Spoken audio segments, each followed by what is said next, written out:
CM Hemant Biswa Sharma के एक फैसले के बाद असम में विवाद बढ़ गया है। उत्तराखंड में समान नागरिक संहिता को विधानसभा से हरी झंडी दिखाने के बाद अब असम ने भी इस दिशा में पहला कदम बढ़ा दिया है। असम में मुस्लिम विवाह और तलाक पंजीकरण कानून 1930 को निरस्त कर दिया गया है।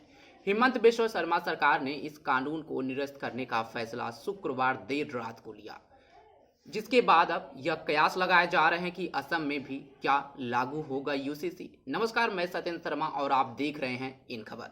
उत्तराखंड के बाद अब असम में भी यूसीसी की बात चर्चा में आ गई है। ये चर्चा असम के मुख्यमंत्री के एक पोस्ट के बाद शुरू हुई।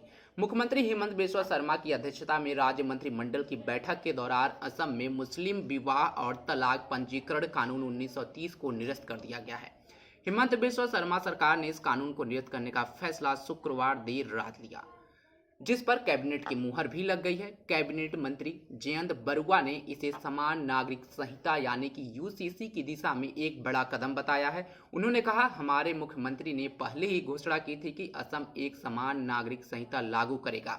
आज हमने मुस्लिम विवाह और तलाक पंजीकरण कानून को निरस्त करने का महत्वपूर्ण निर्णय लिया है।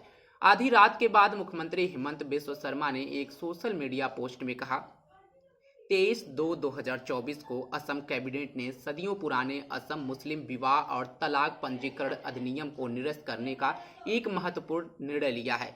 इस अधिनियम में विवाह पंजीकरण की अनुमति देने वाले प्रावधान शामिल थे। भले ही दूल्हा और दुल्हन 18 और 21 वर्ष की कानूनी उम्र तक नहीं पहुंचे हों, जैसा कि कानून में जरूरी है। यह कदम असम में बाल विवाह पर रोक लगाने की दिशा में एक महत्वपूर्ण कदम है। वहीं कैबिनेट मंत्री जयंत बरुआ ने मीडिया से बातचीत में कहा, असम मुस्लिम विवाह और तलाक पंजीकरण अधिनियम 1935 के आधार पर 94 मुस्लिम रजिस्ट्रार अब भी राज्य में मुस्लिम विवाहों का पंजीकरण और तलाक कर रहे थे।